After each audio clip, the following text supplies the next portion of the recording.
Começamos a leitura do 25 em diante. Ora, aquele que é poderoso para vos confirmar, segundo o meu evangelho e a pregação de Jesus Cristo, conforme a revelação do ministério guardado em silêncio nos tempos eternos, e que agora se tornou manifesto e foi dado a conhecer por meio das escrituras proféticas, segundo o mandamento do Deus eterno, para a obediência por fé entre todas as nações. Ao Deus único e sábio seja dada a glória por meio de Jesus Cristo pelos séculos dos séculos. Amém. Vamos orar mais uma vez? Senhor Deus, queremos te agradecer pela liberdade que o Senhor tem nos dado para cultuar ao Senhor. E neste culto nós podemos te adorar com cânticos, com orações, com a leitura da palavra. E no momento mais alto, no ápice do culto, o Senhor vem falar conosco através da tua palavra bendita. Rogamos agora que o Senhor nos assista com o poder do teu Espírito Santo, nos dando bom entendimento daquilo que queres falar conosco nessa noite. Essa é a nossa oração, Senhor. Tem misericórdia em nome de Jesus. Amém. Muito bem, irmãos. Então, estamos aqui no último trecho da carta de Paulo aos Romanos. Foi uma boa maratona, não foi? Foi um livro inteiro que estudamos, chegamos até o final, e esta é a última mensagem por hora. Quem sabe mais à frente o Senhor nos dá a oportunidade de pregar outra vez em Romanos. Mas nesta sequência da carta, esta é então a última mensagem.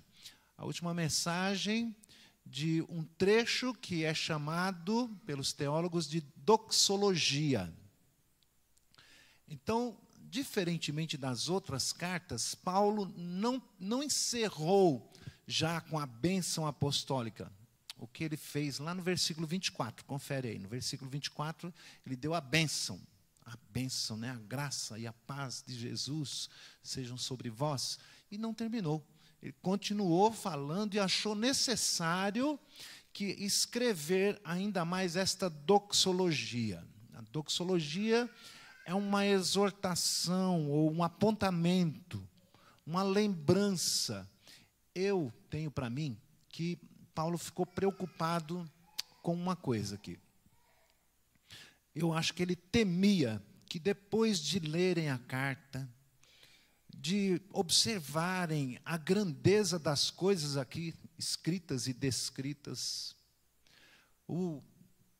a teologia tão maravilhosa que está aqui exposta, ele temia que as pessoas, de repente, começassem a atribuir a ele algum louvor, alguma glória. Que isso? Parece um Deus falando. Né? Foi assim que trataram ele lá na ilha, antes de chegar a Roma, né? Ou quem sabe até chamá-lo de santo, né? Já ouviram isso? Quem sabe dá aí até a cidade um nome dele, não é? Ou quem sabe de um estado. E me faz lembrar quando o Senhor Jesus Cristo, em algumas oportunidades, pareceu ser grosseiro até com a mãe dele. Né? Então, que isso, mulher? Ainda não é chegada a minha hora. O que tenho eu contigo? Né? Uma coisa parece dura. Que filho mal educado é esse? Mal criado? Não. Certamente, Jesus já prevenia, né? Já estava pastoreando, dizendo, cuidado, não dê a honra maior do que o que merece. E me parece que Paulo estava aqui com uma preocupação semelhante, que depois de dar a bênção, carta encerrada, ele diz, peraí, mais uma coisinha só. Com certa prudência, ele fez esse fechamento já após a bênção, como se dissesse assim, eu não quero que vocês me glorifiquem pelo que eu escrevi. Como se dissesse, não fui eu quem fiz. Né? Ou melhor, Eu escrevi, mas não de mim mesmo. Não são palavras de fato de homens, apenas estou transcrevendo aquilo que o Senhor tem nos dado e inspirado. É a obra dele, é a palavra dele.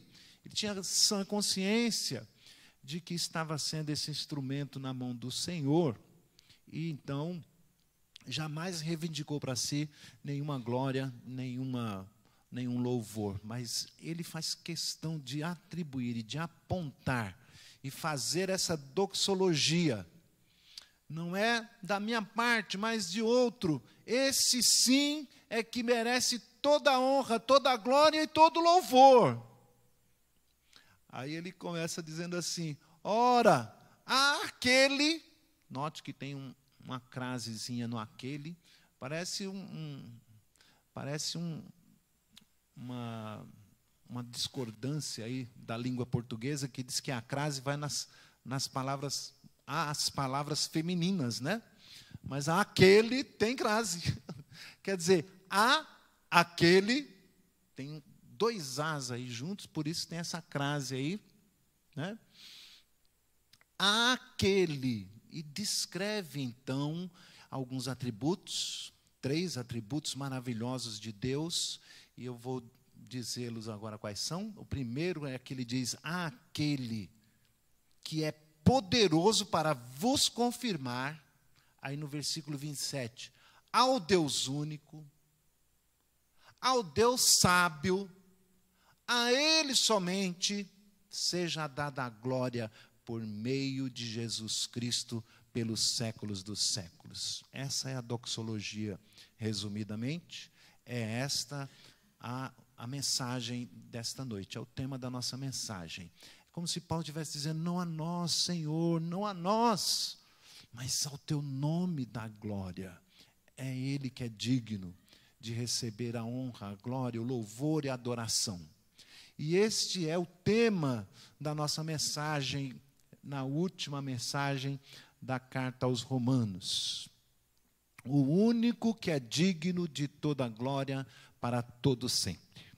Então, vejamos quais atributos que Paulo menciona para confirmar que somente Deus, somente o Senhor é digno de toda a glória para todo sempre. Amém. Primeiro atributo que ele destaca, então, como já citamos, é que Deus é poderoso para confirmar. Olha que Deus é poderoso para muitas coisas, mas Ele está apenas direcionando para exatamente confirmar o que Ele vem dizendo desde o primeiro capítulo. Ele está anunciando que Deus o enviou para pregar o Evangelho até os confins da terra. Que Deus o enviou para pregar o Evangelho não somente aos judeus, mas também aos gentios. E a Paulo é dado uma designação em especial para que pregue aos gentios, recebendo assim esse título, né, de apóstolo aos gentios. E é algo inusitado, é algo inesperado, porque é o Deus de Israel, é o Deus dos judeus, e para o judeu o Evangelho, ou a salvação, ou a vinda do Messias esperado, era tão somente para os judeus. Era inimaginável para eles que fosse ser pregado e aceito os gentios como parte do povo de Deus. Inaceitável para eles, e os gentios, por sua vez, nem queriam saber de Deus, né? Então, algo assim inusitado. E Paulo está dizendo assim: é para isso que Deus me mandou, é isso que eu estou fazendo, pregando, anunciando, e o próprio Deus é quem vai vos confirmar, quem vai confirmar que essa mensagem é verdadeira. Por isto, por essa mensagem, por esta causa, Paulo apanhou, Paulo foi apedrejado, foi dado por morto, foi arrastado, foi preso e foi degolado. Mas eu pergunto, por que alguém morreria por estas coisas? Se não fosse, de fato, sido enviado por Deus, essa vocação que a gente não consegue explicar muito bem, né? É uma vocação, é um desejo, é um impulso de Deus. Assim como Deus impulsiona, não é que Paulo de repente ficou bonzinho e disse, agora eu vou pregar o evangelho. Não. O Senhor, parece que o pegou pelo colarinho, não é? O Senhor aparece a ele, né? Uma forte luz, mais forte que a luz do meio-dia, e o chamou, o vocacionou, o mandou, e apareceu e se apresentou e se revelou a ele várias vezes, para que fosse indubitável, eu estou mandando você, eu sou Jesus, a quem tu persegues, mas eu quero que você dê testemunho de mim, que todos saibam, que aquele que perseguia, foi alvo da misericórdia de Deus e agora vai ser perseguido. É preciso que, inclusive, você, Paulo, saiba o quanto importa sofrer pelo nome de Jesus. E esse homem sai com a coragem. Antes, ele era um corajoso covarde, porque nem executar as perseguições propriamente ele fazia, era mandando, dando ordens, consentindo. Né? Então, ele sim liderava, mas talvez não sujasse sua mão com a pedra para atirar em ninguém. Era dada a ordem. Mas agora ele pessoalmente prega e sofre a perseguição, enfrenta tudo, destemido, sabendo que está honrando a Deus com a sua própria vida. Quer com a vida, segundo ele mesmo, quer com a morte. Né? Então, Deus é poderoso para vos confirmar aquilo que eu já tenho certeza. Ele também vai agir em você, para que você tenha certeza de que Ele é de fato quem diz ser. É uma ação do Espírito Santo de Deus, que vai confirmar isto, e vai levar esta mensagem, e vai também nos impulsionar a reproduzi-la, e a passar adiante. Então, no versículo 25 diz, como primeiro atributo, que Deus é poderoso para vos confirmar. Vos confirmar o quê? Confirmar, ele vai dizer aqui diante de 3 elementos, não são os pontos da mensagem, 3 elementos dentro desse primeiro ponto. 3 elementos que Deus é poderoso para confirmar, e assim, a maneira como Ele age, como Ele confirma, como Ele age, demonstrando este seu poder, confirmando em nós a sua palavra, a sua ordem, o seu desígnio, a sua vontade. Deus é poderoso para confirmar, e tem 3, no original tem 3 katá. Esse katá está traduzido por segundo, depois é traduzido como conforme, depois é traduzido como segundo de novo. Então, segundo é de acordo, né? De acordo com o Evangelho, segundo o Evangelho. Então, 3 maneiras de Deus agir nesta confirmação deste poder transformador, salvador. É semelhante, repito, né, Neil, trazendo a memória outra vez, o poder de Deus para salvar, com a ação do Espírito Santo, é semelhante ao poder exercido na criação. São palavras também do apóstolo Paulo lá em Coríntios, né? A carta aos Coríntios. Quando ele diz que o poder de Deus para salvar, da ação do Espírito Santo, é semelhante ao poder da criação, quando ele disse, haja luz. Então, a mente que está em trevas, está conturbada, está perdida, está confusa, muitas informações, muitas negações de Deus, e não crê, não acredita, tanta coisa. Como é que essa pessoa vai entender, vai discernir? Há uma ação tão poderosa de Deus para poder fazer a confirmação do Evangelho em nós, com o nosso espírito, testificando em nós, que é semelhante ao poder da criação, quando ele disse, haja luz. Haja luz nessa mente agora. Haja mente agora nesse coração, haja luz nesse coração, para que ela entenda, para que ela discirna a mensagem, creia que isto é verdadeiro, É uma ação de Deus. O ser humano por si só não vai conseguir. Não tem como. É de fato o maior milagre, Deus nos ressuscitando, trazendo vida para que ouçamos a sua palavra. Paulo está dizendo, Ele é poderoso para vos confirmar, segundo, em primeiro lugar, segundo o evangelho da pregação.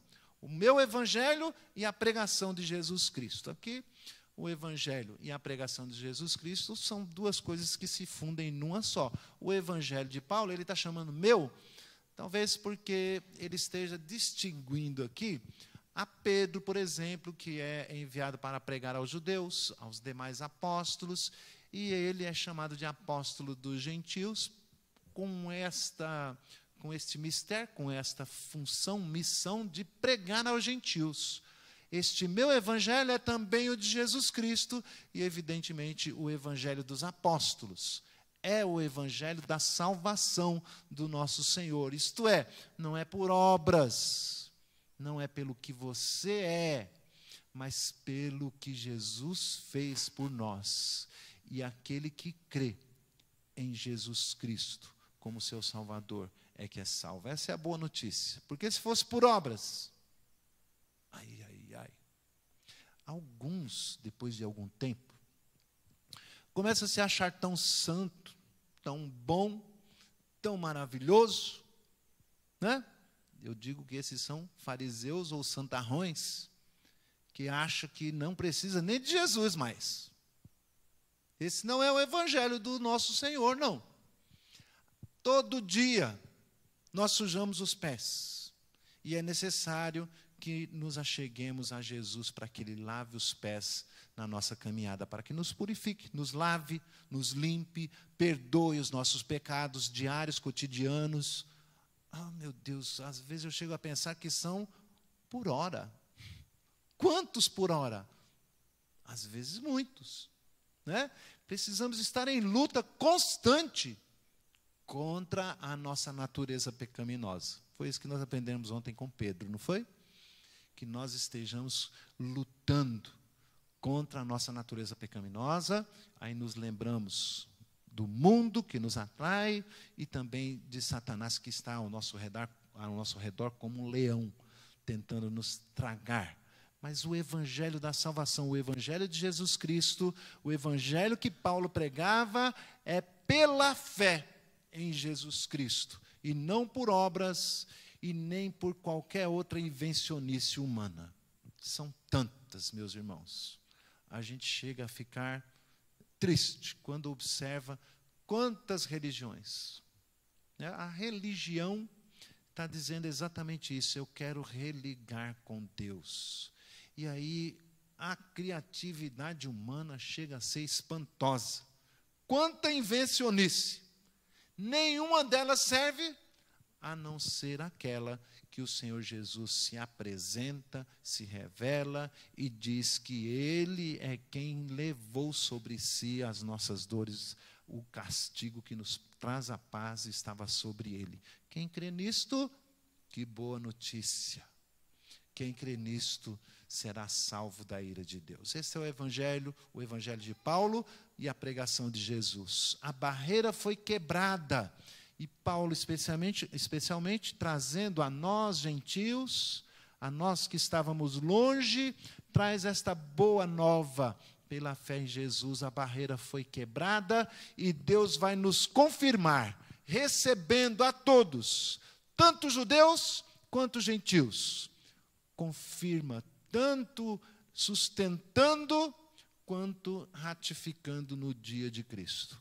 Sustentando quando o evangelho chega até nós, ele abrindo o nosso entendimento, nós cremos. Mas na nossa caminhada, se nós vacilarmos um pouquinho, ou melhor, nós vacilamos o tempo todo, nós perderíamos.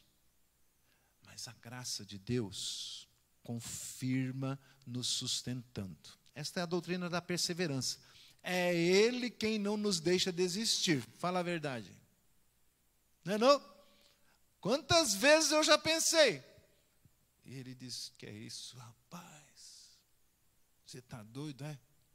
Quer voltar a se emborralhar na lama? Te apruma, vai. É Deus falando conosco, nos levantando, nos reerguendo, sustentando, confirmando. É isso que Paulo está dizendo. Ele é poderoso para confirmar, sustentar até o dia de Cristo. No dia de Cristo, aí vai ser o dia da separação das ovelhas e dos cabritos.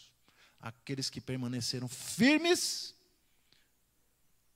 na palavra, sustentados, confirmados, também serão confirmados naquele dia.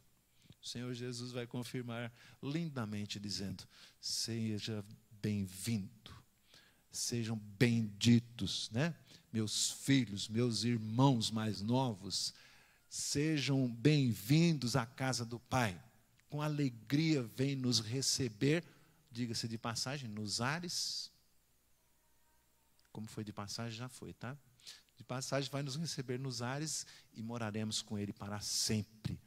E aí será maravilhoso. Deus é poderoso para vos confirmar, assim como Deus é poderoso para vos confirmar no Evangelho, conforme a revelação do mistério. Há um mistério, todavia um mistério, que estava oculto desde antigamente, mas agora se tornou manifesto. Quando Paulo diz agora, ele quer dizer a partir da revelação do Senhor Jesus Cristo, que se apresenta como Filho de Deus, né? Então a salvação é toda de Deus. Deus projetou, Deus fez um plano na eternidade e manteve esse plano em oculto. É um mistério que não havia sido ainda anunciado de maneira clara, e mesmo vindo Jesus, morrendo na cruz, antes de morrer, dando tantos sinais de prodígios e maravilhas que ele fez, dando provas de ser ele o Filho de Deus, não sendo ainda suficiente, ele ressuscita, aparece a muitos, é elevado aos céus, mas ainda assim aquele mistério permanecia até que vem o Espírito Santo de Deus para trazer luz, para trazer revelação.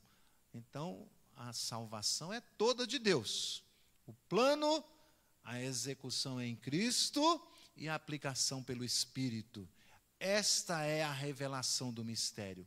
É o Espírito Santo que desvenda os nossos olhos para entender o mistério que estava oculto pelos tempos, pelos séculos, pela eternidade. É muito doido isso para a gente entender como é que Deus fez um plano na eternidade.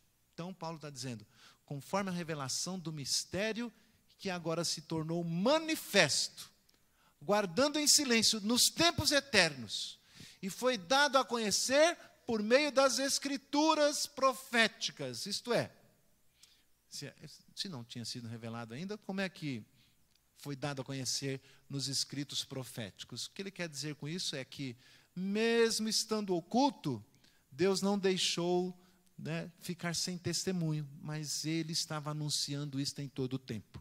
Na Bíblia inteira, a começar de Gênesis, passando por Êxodo, Levíticos, Números, Deuteronômio, vem todos os livros da lei e os profetas, a gente vai olhar e vai ver Deus prometendo a salvação, a libertação de todo aflito, de todo cativo, não somente os judeus, mas também os gentios, e nós vemos isso nos Salmos, nos livros dos profetas, abundantemente. Todavia, estava ainda velado, em mistério. Não tinham condições, não entendiam. E muitos permanecem também embrutecidos e não ouvem, não querem entender. Mas aqueles a quem o Espírito Santo elegeu, desde antes da fundação do mundo, né? O Pai elegeu, agora o Espírito desvenda. Ó, Mas, rapaz, como é que estava tão aqui nos meus olhos? Eu não vi isso. Como é que eu entendi? Porque foi revelado. O evangelho é tanto para os judeus como para os gentios. A dificuldade que eles tiveram para entender também é a mesma nossa. Quero fazer um parênteses aqui, para falar dessa igualdade de pecadores, tanto um como o outro carecem de Jesus. Eu queria fazer aqui uma ressalva. Não é corrigindo o Damasceno, o que ele disse está correto, está perfeito a respeito dos nossos irmãos brasileiros do Sul. Realmente precisam de que o Senhor se revele a eles. Mas é um erro nós dizermos que aconteceu aquilo como se fosse um castigo, porque são mais pecadores do que nós. São? Não são. Talvez, se bobear, nós somos mais pecadores que eles. Então, vamos colocar assim? Tanto eles como nós somos pecadores. E estamos debaixo da mesma ira de Deus. Então, coisas como esta são manifestações da ira de Deus.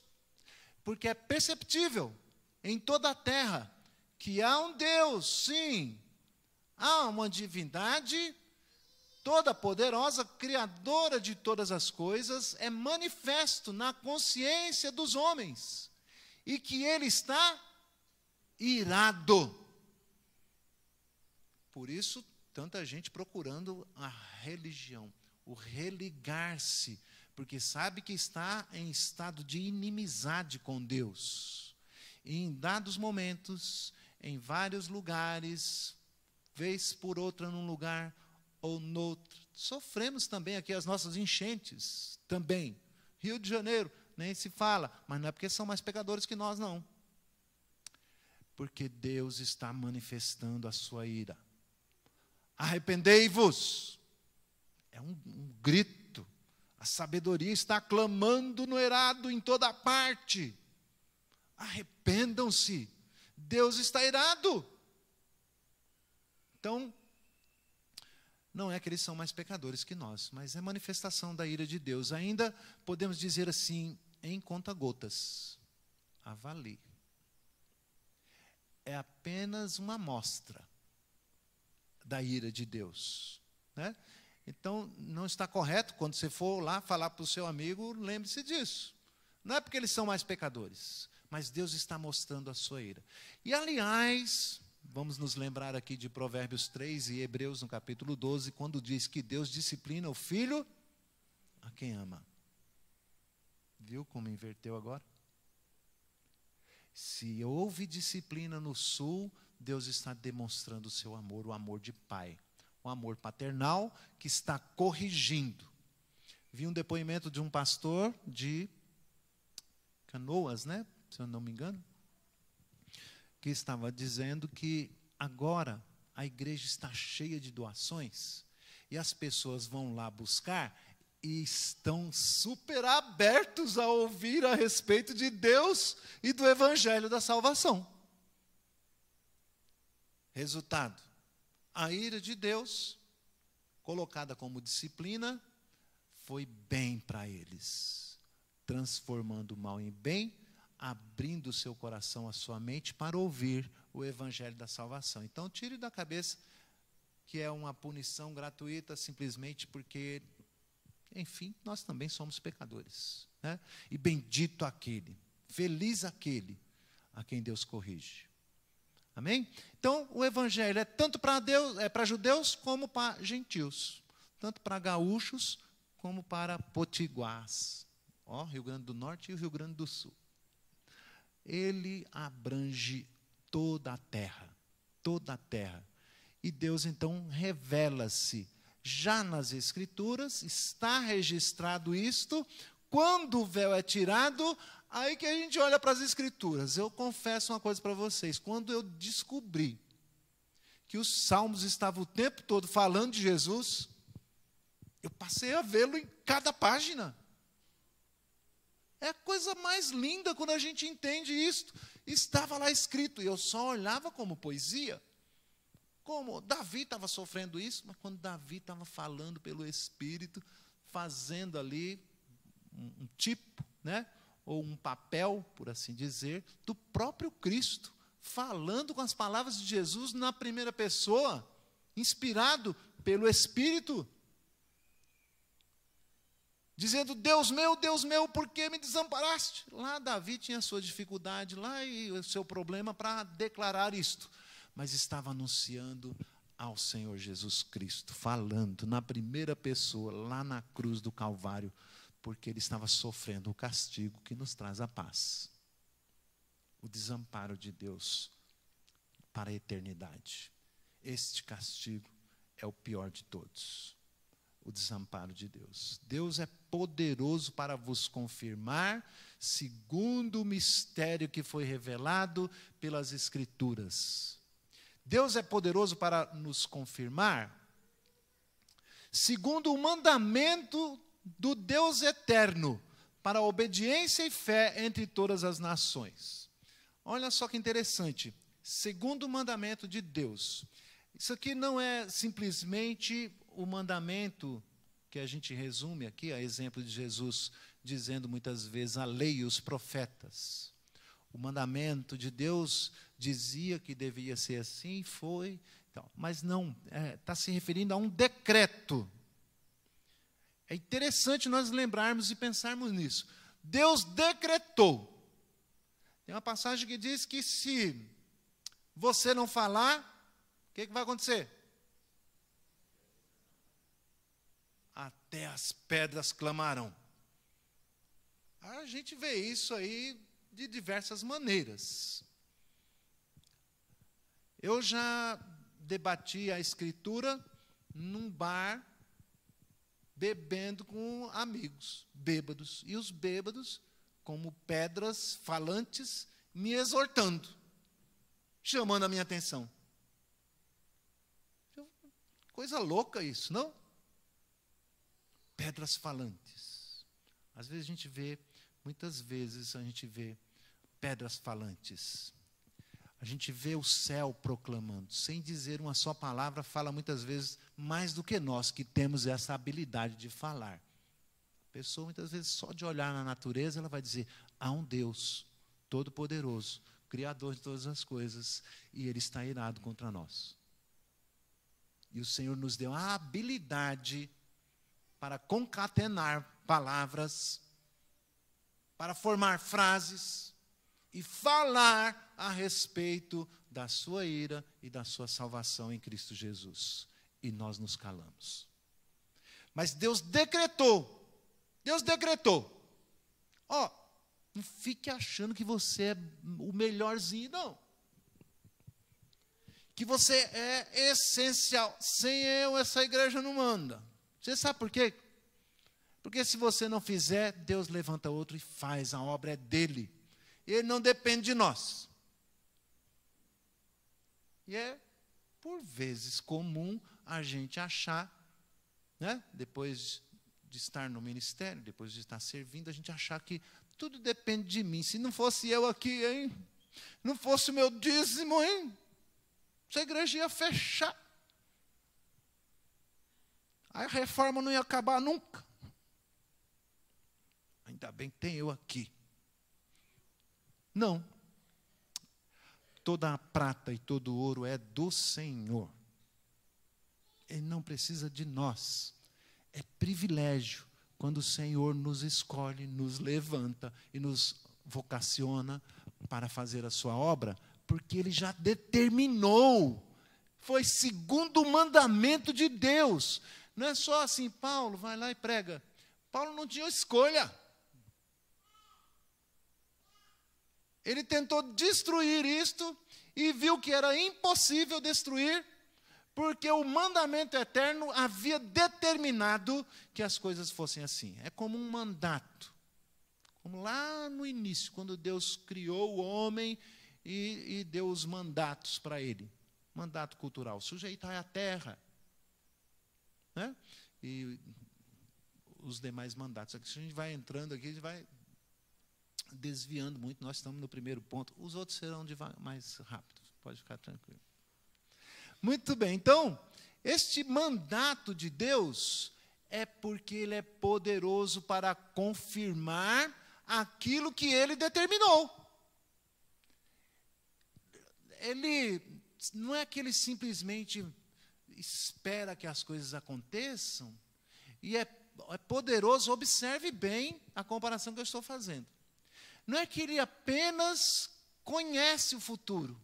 Deixa eu olhar aqui no meu, a bola de cristal, ou no meu monitorzinho, para saber o que está acontecendo lá no futuro. Não é isto. Ele determinou todas as coisas. E determinado está que este mistério, este evangelho, seja anunciado em toda a terra. E se você não fizer, ele vai levantar outro e vai fazer. E nós não temos muita escolha, não, porque ele vai nos cobrar. E se ele estiver falando com você hoje, dê ouvidos e obedeça ao Senhor. Ele determinou que assim fosse para a obediência por fé entre todas as nações. Então, os judeus, do engano dos judeus, pensavam que era só para eles. E o Senhor já havia determinado: o evangelho será para todos. Lembram-se do chamado de Abraão? Em ti serão benditas todos os judeus da terra. Não. Todas as nações serão abençoadas pelo teu descendente. Eu vou enviar ele, e ele vai pagar o preço, esse evangelho vai ser anunciado, e muitos crerão. Ponto, está determinado. Está escrito que se cumpra. É assim o decreto, o mandamento de Deus. Então, aquele que é poderoso para nos confirmar, seja dada a glória por meio de Jesus Cristo, pelos séculos dos séculos. Amém. E o segundo atributo é o atributo da unicidade de Deus. Ao Deus único, é um claro contraste que Paulo está fazendo aos falsos deuses de toda a terra, em especial, como ele está escrevendo aos romanos, aos deuses de Roma, mas é também aos deuses gregos. É o contraste que ele está fazendo com os deuses indianos, com os deuses africanos, aos deuses do Oriente. Não passam de ídolos, são nulos. Vejam o que diz o Salmo 96, porque todos os deuses dos povos não passam de ídolos. O Senhor, porém, fez o céu e a terra. É o Criador do universo. Ele é Deus. O Salmo 115 diz: prata e ouro são os ídolos deles, obras das mãos de homens. Não tem boca e não falam, tem olhos e não veem, tem ouvidos, não ouvem, nariz, não cheiram, suas mãos não apalpam, são duras, são de barro, seus pés não andam, som nenhum lhe sai da garganta. E o versículo 8, estarrecedor: tornem-se semelhante a eles, os que os fazem e quantos neles confiam. E o versículo 9 diz: Israel, eu vou pegar o trecho de Romanos para completar, que estamos estudando. Ora, Israel confia naquele que é poderoso para vos confirmar, o único Deus do universo. Pronto, não falei que o segundo ponto era mais rápido? Terceiro atributo, olha só agora o outro atributo que ele vai evocar a respeito de Deus. Deus sábio. Deus sábio é, de fato, uma das maiores dificuldades das pessoas para receber o evangelho é a sua complexidade. Ao mesmo tempo que é simples, mas ele é profundo, vai além do nosso entendimento. É difícil a conciliação da soberania de Deus com a responsabilidade humana, não é mesmo? O homem é culpado. Aí Deus exige que ele se arrependa. Deus exige que ele obedeça. E ele não consegue e não obedece. Então, a ação poderosa do Espírito Santo, Deus é poderoso confirmando, então, o evangelho no coração, aí o coração se volta para ele. Aí alguém há de dizer, mas então, por que ele não faz isso com todo mundo? Por quê? Por quê? Porque ele não quer, porque ele é Deus. E todos são culpados por não quererem Deus, por serem duros, embrutecidos, não querer saber dele. Bendito seja o Senhor, que antes da fundação do mundo, elegeu alguns para a salvação. E nesses, a palavra faz sentido. A palavra traz transformação, traz conversão. Então as pessoas ficam, espera um pouquinho, alguma coisa não está fechando nessa sua conversa. É a sua maneira de dizer é muito complexa, né? Essas coisas. Eu não posso atingir, não posso alcançar. Alguém diz isso? Não, ela entra em rebelião imediata. Isso aqui é bobagem. O que é isso que você está falando?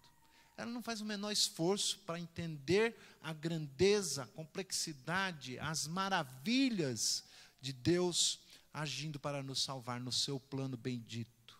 Ele aplica a justiça com misericórdia em um justo, para justificar o injusto. Como é que posso entender isso? As pessoas dizem logo o seguinte, não, mas isso não é justo. É um plano eterno de sabedoria infinita, bondade e misericórdia. Foi desta maneira que Deus decidiu salvar todos os povos. Entenda-se, representantes de todos os povos. Não todos, um por um. Aqueles a quem ele escolheu entre todas as nações. Então, nos envia, não é isso, missionários? Nos envia a pregar a todos os povos. A igreja que diz, eu não tenho chamado, pastor, eu não fui vocacionado. Foi sim, para pregar para o parente, pregar para o irmão, pregar para o vizinho da frente, para pregar no passeio, no trabalho, na escola. Somos todos missionários, enviados a falar deste amor.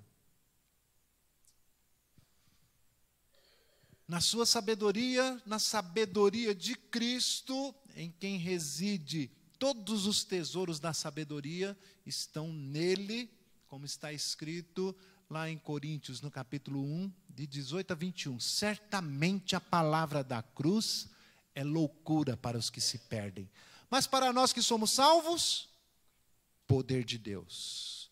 Pois está escrito, destruirei a sabedoria dos sábios, e aniquilarei a inteligência dos instruídos. Versículo 21. Visto como na sabedoria de Deus o mundo não o conheceu, por sua própria sabedoria, aprove a Deus salvar os que creem na loucura da pregação. Sabedoria de Deus. E o versículo 27 diz ainda assim, Deus escolheu as coisas loucas desse mundo para envergonhar os sábios, porque a loucura de Deus é mais sábia que a sabedoria de todos eles. Que coisa impressionante isso. Fala ainda da força. E escolheu também as coisas fracas, a morte de um homem na cruz, para envergonhar os fortes, que nada podem fazer para se salvar.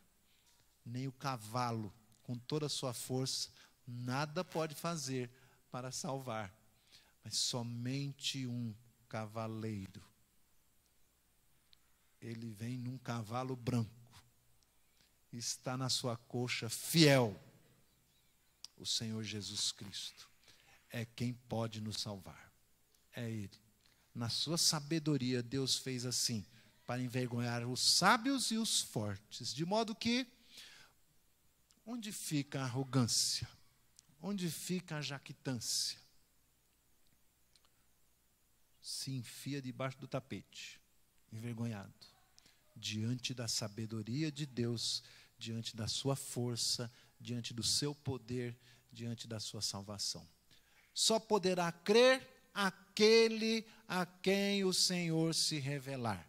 Aquele a quem o Senhor revelar-se em sabedoria, para ter entendimento da sabedoria de Deus. Esses entenderão conforme a sabedoria de Deus. Interessantíssimo. Mas somente a Ele, que é poderoso para vos confirmar, e é o único Deus, o Deus de toda sabedoria, seja dada a glória por meio de Jesus Cristo, pelos séculos dos séculos. Então, essa conclusão que nós temos do texto. Temos esses atributos de Deus que mostram, fazendo dele o único que é digno de receber todo louvor, toda honra e toda glória, o seu poder de nos fazer perseverar, o seu poder de nos preservar, de nos confirmar para si mesmo. O outro atributo é a unicidade de Deus, o único Deus verdadeiro, que fala e falou, que deixou escrito, que falou o que aconteceu no passado, que apontou para o futuro, continua mostrando. É nele, o único Deus, que fala e nós ouvimos, que tem olhos e vê, que tem ouvidos e ouve o nosso clamor. As suas mãos são poderosíssimas, os seus pés cavalgam por toda a terra para levar a mensagem da salvação. A Ele, portanto, seja dada a glória por meio de Jesus Cristo, pelos séculos dos séculos. Que devemos fazer diante de tão gloriosa explicação, doxologia? A doxologia, então, é Paulo dizendo assim: a mim não, somente a Deus, este Deus todo-poderoso, maravilhoso, seja dada a honra, a glória e o louvor. Que devemos fazer? Se este evangelho foi revelado para todos os povos, como o glorificarão, se não o conhecerem? Estão enganados com deuses que nada são. Como conhecerão? Se não pregarmos, se não proclamarmos, se não anunciarmos a eles. É evidente que Deus requer de nós que devemos anunciar o evangelho para cumprir o mandato que Ele determinou. É melhor obedecer. Ele vai fazer cumprir aquilo que determinou. Deus é poderoso para fazer cumprir. Deixemos então, meus irmãos, as coisinhas pequenas, sabe, as picuinhas, as besteirinhas. Não olhou para mim hoje, né? Vamos nos unir, vamos fazer programações no intuito de pregar o evangelho, de anunciar. Vamos sair do clubinho, esse clubinho fechadinho. Vamos fazer festa, vamos comer e encher a pança. Não tem sentido nenhum. Se não for a pregação do evangelho, precisamos nos mobilizar. Quantos visitantes tem hoje? Com exceção das missionárias. Elas não valem, não contam. Quantos visitantes? Quantos convidados?